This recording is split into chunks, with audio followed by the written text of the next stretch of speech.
धन्यवाद आरुषि।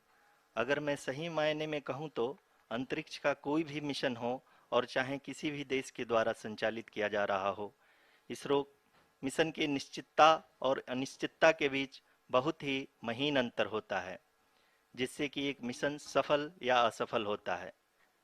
लेकिन ना हम थके, ना हम हारे। हमने पिछली कमियों को सुधारते हुए आज पूरी तरह से आश्वस्त किया है कि लैंडर मॉड्यूल निश्चित तौर पे चंद्रमा के सतह पर सेफ और सॉफ्ट लैंडिंग करेगा। सभी दर्शकों के जानकारी के लिए अब हम इसरो के अब तक के सभी लूनर मिशंस को संक्षिप्त विवरण प्रस्तुत करेंगे। जी हाँ, इसरो का पहला मून मिशन चंद्रयान 1 अक्टूबर 2008 में पीएसएलवी रॉकेट के द्वारा सफलतापूर्वक प्रक्षेपित किया गया था। चंद्रयान 1 ने चंद्रमा के सतह पर पानी की खोज करके पहले ही इतिहास रच चुका है। यही कारण है कि आजकल विश्व के तमाम अंतरिक्ष वैज्ञानिक और स्पेस एजेंसियां चंद्रमा को और करीब से जानने के लिए उत्सुक दिख रही हैं। अगर हम बात करें चंद्रयान 2 की, जो इसरो का दूसरा मिशन है, जुलाई 2019 में इसरो के सबसे ताकतवर रॉकेट LVM-3 द्वारा सफलतापूर्वक प्रक्षेपित किया गया था। और आज भी लगभग 4 साल बाद यह चंद्रमा के 100 किलोमीटर के सर्कुलर ऑर्बिट में घूमते हुए बहुत ही उत्तम क्वालिटी का डेटा प्रदान कर रहा है। मिशन के प्रारंभ में इसकी आयु 1 साल निर्धारित की गई थी, परंतु LVM-3 द्वारा बहुत ही सटीक इंजेक्शन और मिशन मैनेजमेंट की वजह से चंद्रयान 2 काफी लंबे समय तक कार्यरत रहेगा। अब तक चंद्रयान 2 चंद्रमा के लगभग सभी भागों का चित्र ले चुका है। इसका एक बहुत ही महत्वपूर्ण पेलोड OHRC यानी कि ऑर्बिटर हाई रेजोल्यूशन कैमरा विश्व का सबसे बेहतरीन कैमरा है, जो कि चंद्रमा की सतह का लगातार पिक्चर भेज रहा है। अब मैं आरुषि जी से निवेदन करूंगा कि वो आप लोगों को इसरो के वर्तमान मिशन चंद्रयान 3 के बारे में बताएं। अभी आपने मिश्रा जी के द्वारा सुना इसरो के अब तक के लूनार मिशंस का विवरण। अब चलते हैं towards Chandrayaan-3, the follow-up mission of Chandrayaan-2, which has been designed to accomplish our mission goals. The primary objective of Chandrayaan-3 mission is the demonstration of safe and soft landing on the lunar surface. This demonstration is a critical aspect for ISRO's future interplanetary missions. In addition to this, the mission objectives also include demonstration of roving capability and conduction of in situ scientific experiments on Moon's surface. Carried on the shoulders of India's heaviest rocket LVM-3 on the 14th of July, Chandrayaan-3 was placed in the precise elliptic parking orbit of size 170 by 36,500 kilometers. ISRO, in its mission plan of following the incremental trajectory approach, carried a total of 5 earthbound maneuvers. The fifth apogee raising maneuver, which took place on the 25th of July, placed the spacecraft in an orbit of 250 by 1,27,000 kilometers. At the early hours of 1st August, the translunar injection was carried out, after which the composite module began the final leg of its long journey of nearly 3,84,000 kilometers for its rendezvous with the Moon. The TLI was a key step in the mission, enabling the spacecraft to escape Earth's gravitational pull and travel to the Moon. An orbit of 288 by 3,69,328 kilometers was achieved at the end of the translunar injection. जी हाँ, translunar injection किसी भी interplanetary mission के लिए बहुत ही आवश्यक परंतु कठिन operation होता है। इस सफल मैन्यूवर के बाद चंद्रयान 3 पृथ्वी से दूर निकलकर चंद्रमा के प्रभाव क्षेत्र में एक हाइपरबोलिक ट्रेजेक्ट्री के द्वारा पहुंचाया गया। पुनः 5 अगस्त 2023 को लूनर ऑर्बिट इंसर्शन के द्वारा चंद्रयान 3 को 160 किलोमीटर के पेरीलून और 18,000 किलोमीटर के अपोलून के साथ चंद्रमा के इलिप्टिकल ऑर्बिट में स्थापित कर दिया गया। TLI के तरह LOI भी एक बहुत जटिल ऑपरेशन होता है। इसमें हमें यह ध्यान देना आवश्यक होता है कि उपग्रह के वेगमान को एक निश्चित बिंदु से घटाया जा सके, अन्यथा उपग्रह चंद्रमा के प्रभाव क्षेत्र से बाहर निकल जाएगा। LOI के सफलतापूर्वक परिचालन के बाद चंद्रयान 3 की कक्षा को 4 बार और परिवर्तित किया गया। इस दौरान चंद्रमा की अधिकतम ऊंचाई को घटाकर 160 किलोमीटर कर दिया गया। इस पूरी प्रक्रिया में प्रपल्सन मॉड्यूल का लगभग 755 किलोग्राम ईंधन का उपयोग हुआ और चंद्रयान 3 के वेगमान को लगभग 850 मीटर प्रति सेकंड कम कर दिया गया। लैंडर मॉड्यूल को लगभग 150 किलोमीटर के सर्कुलर ऑर्बिट में स्थापित करने के बाद 17 अगस्त 2023 को प्रपल्सन मॉड्यूल से अलग कर दिया गया। पुनः लैंडर मॉडल के ऑर्बिट को 2 डीबूस्ट मैन्यूवर्स के द्वारा 150 किलोमीटर के सर्कुलर ऑर्बिट से घटाकर 25 गुणे 130 किलोमीटर के एलिप्टिकल ऑर्बिट में स्थापित कर दिया गया। इस दौरान यह भी सुनिश्चित कर दिया गया कि 800 न्यूटन के चारों थ्रोटेबल थ्रस्टर्स पावर डिसेंट के समय किसी भी चुनौती का सामना कर सकें। लैंडर मॉड्यूल इस ऑर्बिट में 4 दिन तक चंद्रमा की परिक्रमा करता रहा ताकि इसके सभी सब सिस्टम को पावर डिसेंट से पहले कार्यात्मक रूप से वेरीफाई और वैलिडेट किया जा सके। इस दौरान चंद्रयान 2 और लैंडर मॉड्यूल की आपस में बातचीत भी हो चुकी है। और संक्षेप में अब तक की यात्रा की बात करें तो लैंडर मॉड्यूल अब तक 21 बार पृथ्वी के और लगभग 120 बार चंद्रमा का चक्कर लगा चुका है और इस पूरी यात्रा में लगभग 55 लाख किलोमीटर की यात्रा भी पूरी कर चुका है। अब तक के इस पूरे अभियान में यह भी सुनिश्चित किया गया कि सारे ऑर्बिट मैन्यूवर्स इस प्रकार किए जाएं कि लैंडिंग साइट पावर डिसेंट की शुरुआत से ही लैंडर के ऑर्बिटल प्लेन में बना रहे।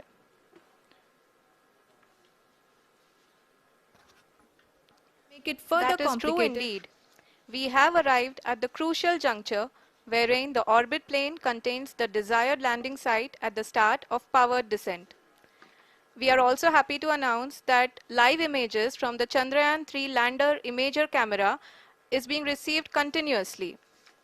The demonstration of soft landing on the moon's surface is no ordinary feat due to the innumerable challenges and complexities involved. The lander velocity has to be killed from nearly 6,048 kilometers per hour without any aid from the thin and tenuous moon's atmosphere. The lunar dust at the time of landing and the craters and boulders scattered over the moon's surface make it further complicated to achieve this. The new and improved Chandrayaan 3 design has been built after envisaging all the scenarios which the lander module can encounter. With several software improvements, provision for full-level redundancies, a plethora of special tests, namely the integrated hot test, integrated cold test, and lander leg drop tests were carried out for the lander module.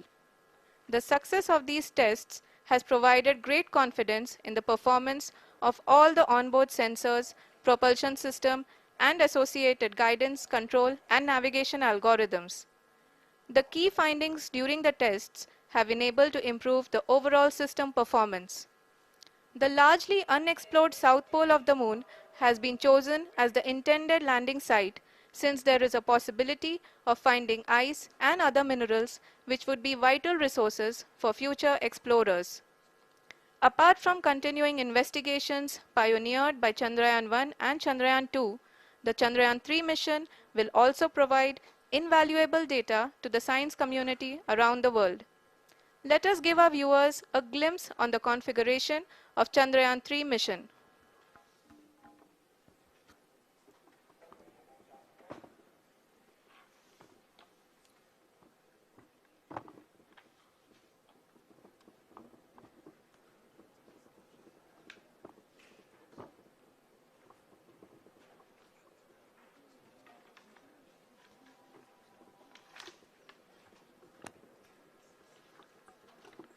Chandrayaan 3 का mission plan लगभग चंद्रयान 2 के तरह ही बनाया गया है।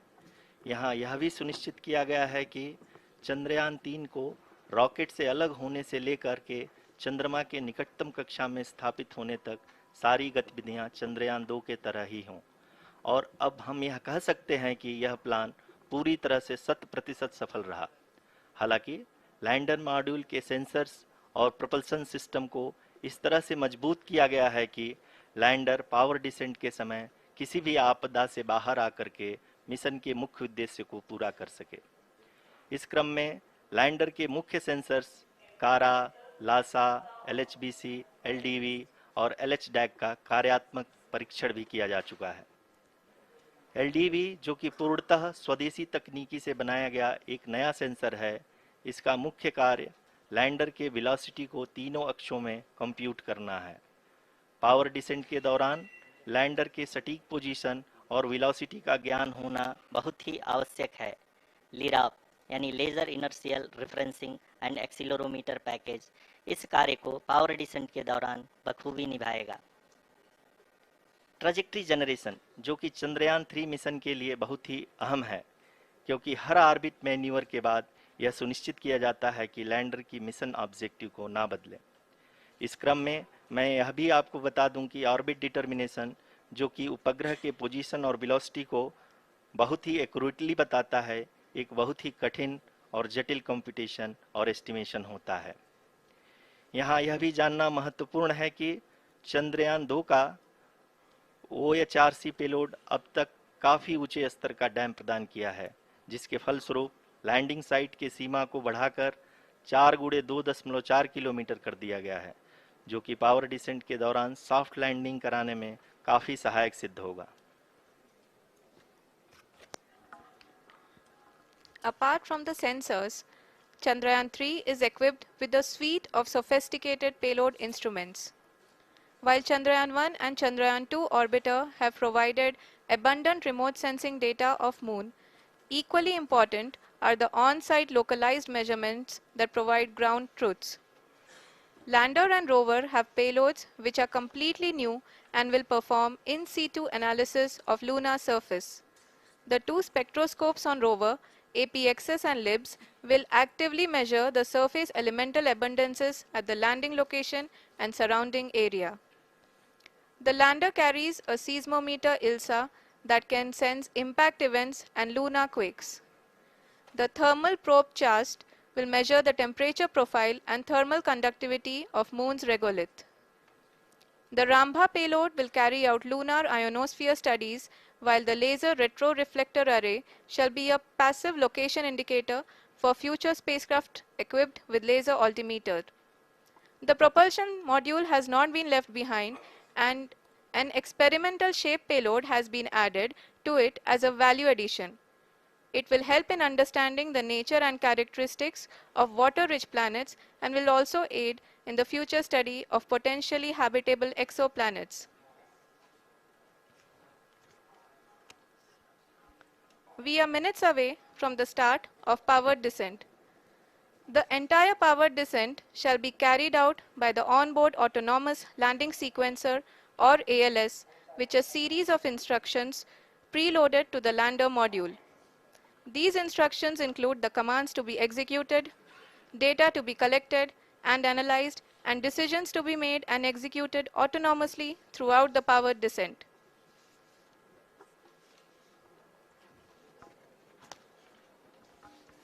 जी हाँ, अब हम पावर डिसेंट के बहुत ही करीब आ चुके हैं। हम आपको बताते चलें कि पावर डिसेंट को कुल 4 चरणों में बांटा गया है। सबसे पहले आता है रफ ब्रेकिंग फेज, जिसमें लैंडर की ऊंचाई को चंद्रमा की सतह से 30 किलोमीटर से घटाकर 7.4 किलोमीटर कर दिया जाएगा। इस पूरी प्रक्रिया को पूरा करने में लगभग 11.5 मिनट लगेगा और इसका समानांतर वेग 1680 मीटर प्रति सेकंड से घटाकर 358 मीटर प्रति सेकंड हो जाएगा। We have continuous flow of lander telemetry data from ISRO's Deep Space Network IDSN-32 located in Belalu, Bengaluru. The data is being acquired real-time by station and is flown to the Mission Operation Complex through our communication links. In addition to it, we also have support from ESA and JPL DSN stations. There will be no ground intervention once the ALS takes charge. The preparation for today's event had started 48 hours before, wherein various pre-selections and uplinking of parameters for the autonomous landing sequence were carried out. The whole descent is divided into 4 phases: the rough braking phase, the attitude hold phase, fine braking phase, and the local navigation phase or the terminal descent phase.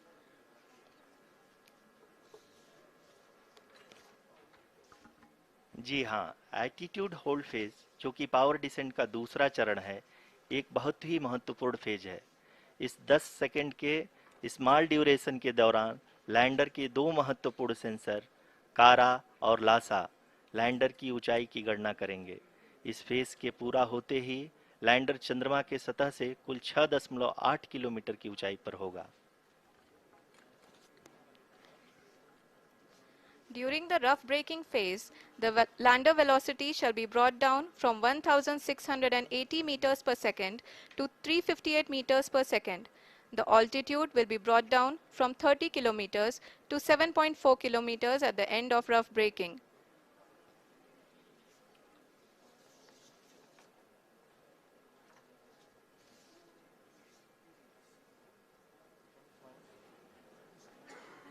Currently, we can see the scientists are analyzing the lander data.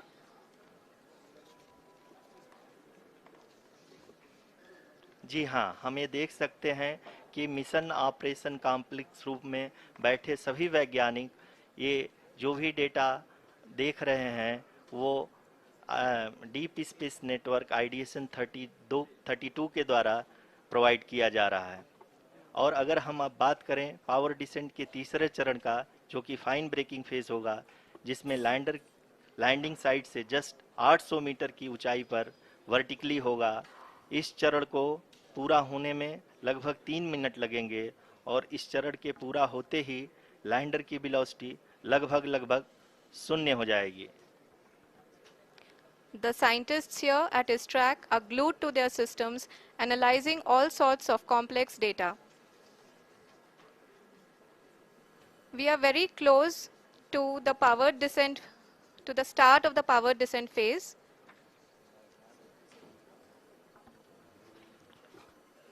जी हाँ, अगर अगर अगर हम अब बात करें power descent के चौथे और अंतिम चरण का, जो कि लोकल नेविगेशन फेज या टर्मिनल डिसेंट फेज भी कहा जाता है, इस दौरान लैंडर के दो इंजन बंद कर दिए जाएंगे और लैंडर के सेंसरों द्वारा इसके हाइट और वेलोसिटी की गणना इनर्शियल नेविगेशन को भेज दिया जाएगा। इस दौरान लैंडर 150 मीटर की ऊंचाई को प्राप्त करने के बाद कुल 131 सेकंड लगाएगा। इस पड़ाव पे आने के बाद पुनः लैंडर 22 सेकंड के लिए हवरिंग करेगा।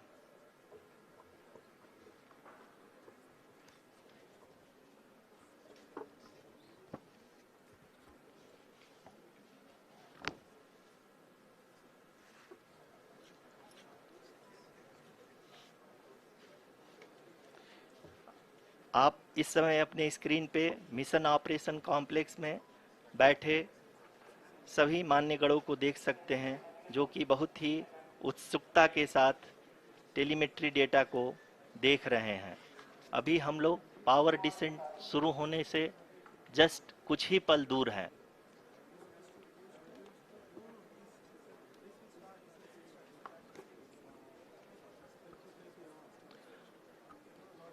पावर डिसेंट शुरू होने में लगभग 30 सेकंड ही बचा है और हमको ये सारे data mission operation complex room में आईडीएसन 32 के द्वारा, जो कि लगातार लैंडर के कनेक्शन में बना हुआ है, प्रदान कर रहा है। Dear viewers, the pivotal power descent has begun and the lander module is propelling towards the moon's surface along the intended trajectory.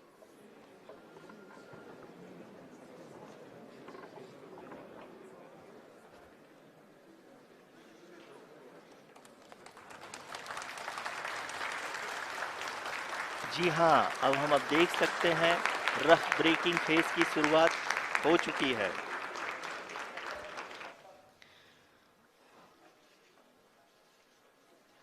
During this rough braking phase, the lander velocity shall be brought down from 1680 meters per second to 358 meters per second. The altitude will be brought down from 30 kilometers to 7.4 kilometers at the end of rough braking. All this in the duration of 690 seconds or 11.5 minutes. Currently, the Laser Inertial Reference and Accelerometer package, LIRAP, is aiding in the navigation. जी हाँ, अभी आप अपनी screen पे देख सकते हैं कि lander अब तक कुल 191 किलोमीटर हॉरिजेंटल दिशा में चल चुका है और अभी तक इसकी वेलोसिटी लगभग 31 किलोमीटर बनी हुई है।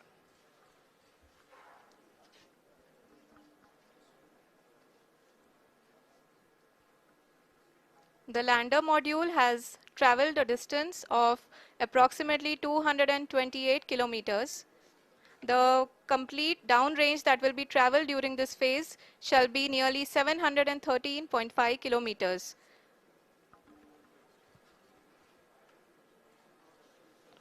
जी हाँ, कुल 745 किलोमीटर के इस रफ ब्रेकिंग फेज में आप देख सकते हैं कि हम लोग लगभग अपनी यात्रा 20% कंप्लीट कर चुके हैं।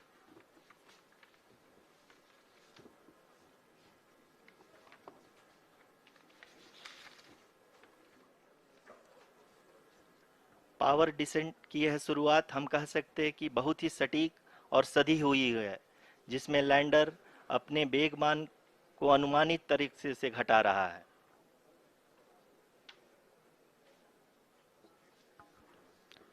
The altitude of the lander module will reduce from 7.4 kilometers to 6.8 kilometers. During the next phase, which is going to be the attitude hold phase. We can currently see that the altitude of the lander module is nearly 31 kilometers. Arushi, अभी हम इस ground race को देखते हुए कह सकते हैं कि रफ ब्रेकिंग फेज की शुरुआत बहुत ही अच्छे तरीके से हुई है। आप ये देख सकती हैं कि जो भी प्रोजेक्टेड ग्राउंड रेस है उसी पे अपना लैंडर मॉड्यूल आगे चलते हुए बढ़ रहा है। अभी तक ये देखा जा सकता है कि लैंडर मॉड्यूल लगभग 370 किलोमीटर क्षैतिज दिशा में चल चुका है। The mission operations team is analyzing the data. We can all see the seriousness and the concentration with which each and every parameter of the lander module is being analyzed. The performance so far seems to be nominal. जी आरुषि, चूंकि ALS activate किया जा चुका है इसलिए ground से कोई commanding नहीं की जा रही है। इस दौरान आपके स्क्रीन पे ये सारे डेटा इसरो के डीप स्पेस नेटवर्क से रियल टाइम में आ रहे हैं। इस मिशन में सेकेंड और थर्ड ऑर्डर गाइडेंस पॉलिनोमियल का प्रयोग हुआ है, जो कि इनर्शियल थ्रस्ट और एंगल के हमेशा सुनिश्चित करेगा। During the entire descent, there is no ground intervention as the ALS has taken charge. The preparation for today's event had started nearly 48 hours before, wherein various pre-selections and uplinking of parameters were done. We can see that the vertical velocity of the lander module has been brought down. It is continuously coming down. And the ALS had already been initiated 1 hour before the scheduled time of the power descent start. Following this, the throttleable engine electronics module, the TECM, was switched on and lander was oriented to the favorable attitude. जी हाँ, आप अपनी screen पे देख सकते हैं कि lander module जिसकी शुरुआत में वेलोसिटी 1680 मीटर पर सेकंड थी, लगभग 1150 मीटर पर सेकंड हो चुकी है, जो कि एक बहुत ही मैजेस्टिक शुरुआत कही जा सकती है इस रफ ब्रेकिंग फेज के लिए।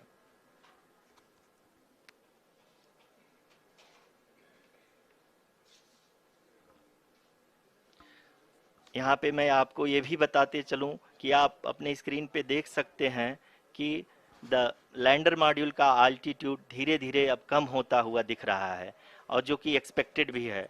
अभी हम बात करें करंट अल्टीट्यूड की, तो जो कि 28.6 किलोमीटर के आसपास है। आप स्क्रीन पर ये भी देख सकते हैं Chandrayaan 3 lander imager display. The lander imager is continuously taking photographs of the moon's surface, and that is also being streamed here. Currently, the horizontal velocity has been brought down and the distance traveled is 574 kilometers. The current altitude is 27 kilometers as can be seen on the screen. जी हाँ, करीब करीब अपने आधे सफ़र को पूरा करते हुए इस रफ ब्रेकिंग फेज में लैंडर बहुत ही आगे की तरफ बढ़ते हुए अपनी ऊंचाई को घटा रहा है।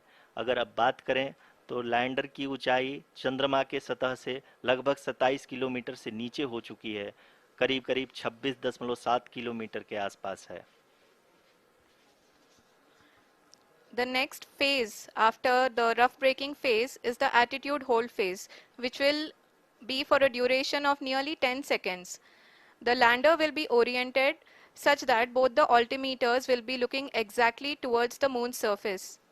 At the end of this attitude hold phase, height measurement update to navigation system will be given from the laser and car band altimeters. Currently, we are in the middle of the rough braking phase. जी हाँ, अगर हम ध्यान से देखें तो लगभग 8 minute की यात्रा के बाद लैंडर अपनी हॉरिजेंटल वेलोसिटी को लगातार कम करते हुए अपनी ऊंचाई अभी की ऊंचाई के समय 24 किलोमीटर की ऊंचाई प्राप्त कर चुका है।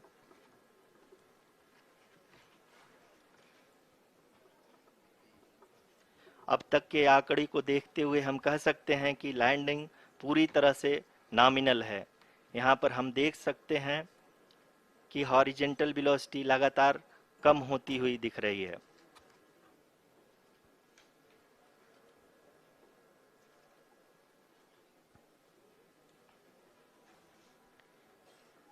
The altitude of lander from ground is currently 22 kilometer, which is again going to be coming down, and that is expected.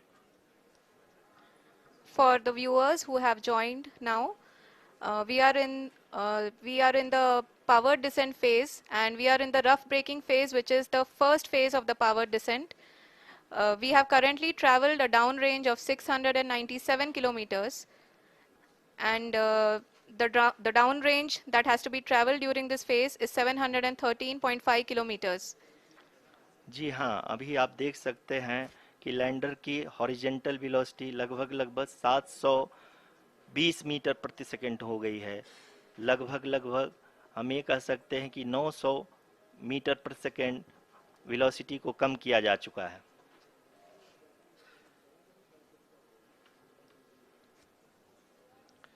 At the same time, we can see the altitude of the lander is just 17.8 kilometer from the moon surface, which is going to be around 7.4 at the end of the rough braking phase.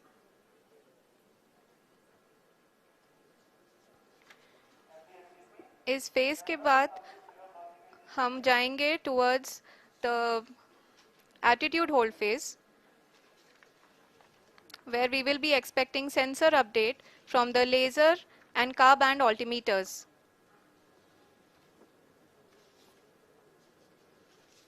We can see the visualization of the lander module moving towards the moon's surface. The current altitude is nearly 15.2 kilometers, and the distance traveled is 754 kilometers. We can also see the image that the lander imager camera has been providing. जी हाँ, इस rough breaking phase के दौरान 800 Newton के चारों throttle engine अपने कार्य को पूरी तरह से अंजाम दे रहे हैं और लैंडर के हॉरिजॉन्टल वेलोसिटी को लगातार कम कर रहे हैं। अब तक लैंडर लगभग अपने 75 से 80% की यात्रा को पूरा कर चुका है।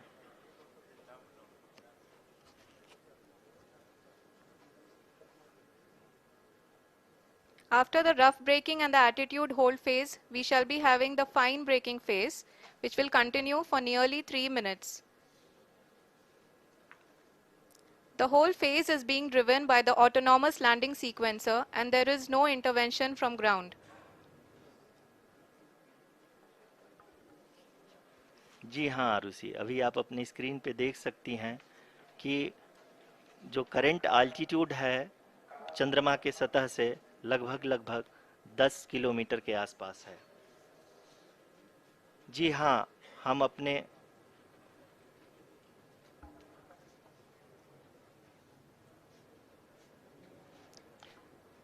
जी हाँ, हमारे प्रधानमंत्री जी श्री नरेंद्र मोदी जी हम सभी का उत्साहवर्धन करने के लिए दक्षिणी अफ्रीका के जोहानसबर्ग से जुड़ गए हैं।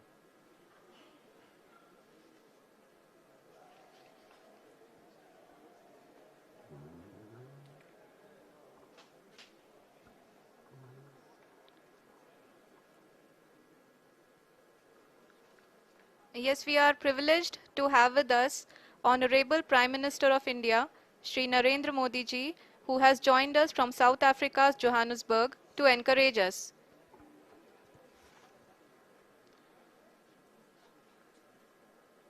जी हाँ, आप ये देख सकते हैं एल्टीट्यूड होल्ड फेस भी बहुत ही आसानी से लैंडर फेस ने पार कर लिया है और अब फाइन ब्रेकिंग की शुरुआत हो चुकी है। अभी हम ये देख सकते हैं कि लैंडर की ऊंचाई लगभग 5.6 किलोमीटर है, जो कि इस फेज के उपरांत लगभग 800 मीटर हो जाएगी।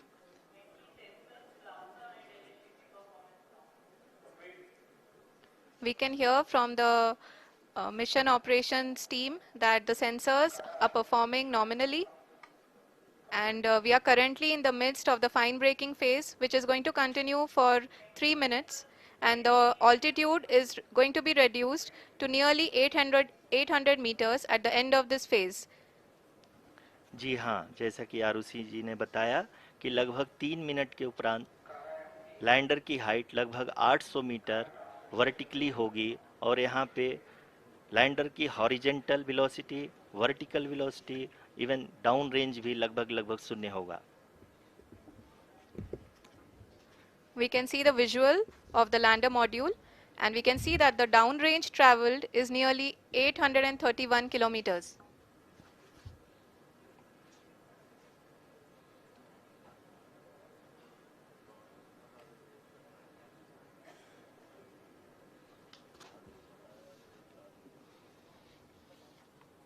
जी हाँ, आप अपनी स्क्रीन पे देख सकते हैं कि लैंडर की ऊंचाई अब चंद्रमा की सतह से लगभग 3 किलोमीटर से कम हो चुकी है। We are very close to the moon's surface, nearly 2.6 kilometers, as we can see.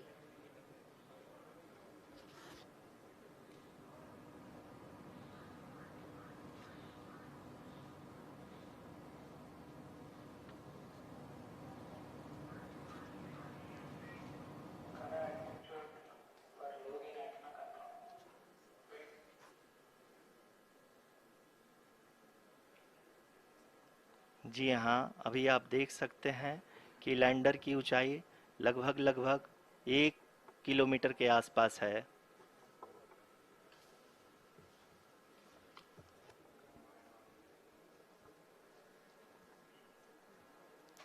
We are nearing the final phase of the power descent, which is going to be the vertical descent phase or the local navigation phase. जी हाँ, अब हम fine breaking wave के एकदम करीब आ चुके हैं। हाँ, आप तालियों के गड़गड़ाहट से सुन सकते हैं कि हम लोगों ने तीसरे चरण को भी बहुत ही सफलतापूर्वक हासिल कर लिया है और अभी हम वर्टिकल डिसेंट फेज में आ चुके हैं, जिसकी शुरुआत भी बहुत ही अच्छे ढंग से हो चुकी है।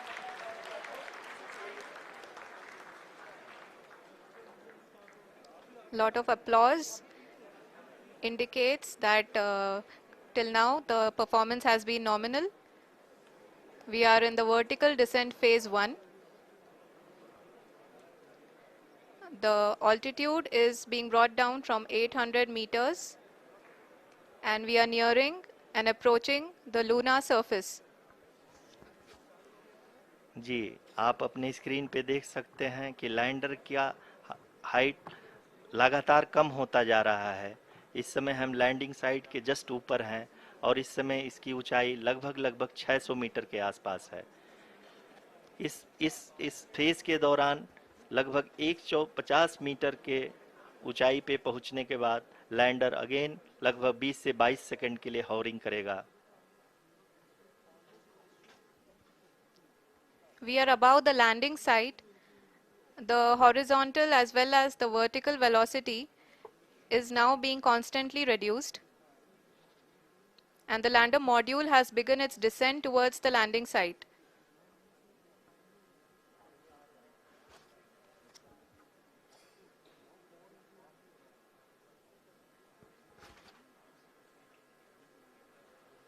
जी हाँ, आप अपने स्क्रीन पे देख सकते हैं ये जो पथ निर्धारित किया गया है, लैंडर पूरी तरह से उसी को ही फॉलो कर रहा है। इस समय हम लगभग 200 मीटर की हाइट से भी कम आ चुके हैं।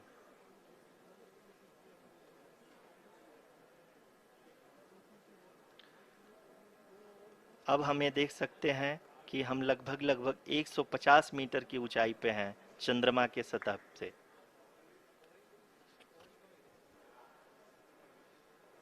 We are approaching the vertical descent phase 2, which will have the lander module hovering at nearly 150 meters above the जी हाँ। lunar surface. जी हाँ, आप इस तालियों के गड़गड़ाहट को सुन सकते हैं जो कि सेकेंड हैवरिक फेज के कंप्लीट होने के बाद इन सारे वैज्ञानिकों के द्वारा की जा रही है।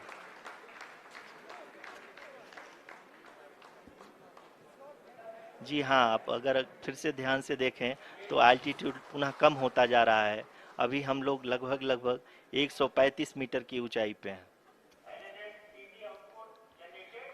The sensors that are updating at this point are providing confirmation of the safety of the landing site. As expected, the retargeting is going on and this is a very good signature for the lander. अभी आप ये देख सकते हैं कि lander की ऊंचाई लगभग 65 मीटर के आसपास बची हुई है।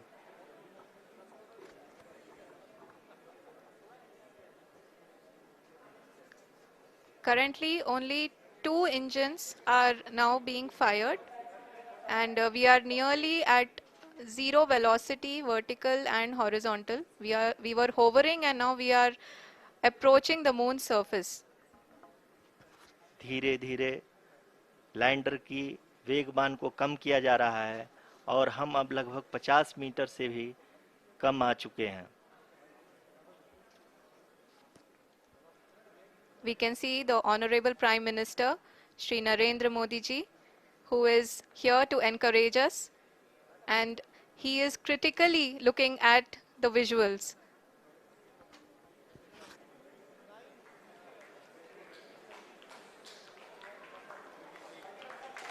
जी हाँ, आप अपने स्क्रीन पे देख सकते हैं कि हम lander module People are applauding. Let lander us all module wait to hear from the Secretary Department of Space and Chairman ISRO, Shri S. Somnath.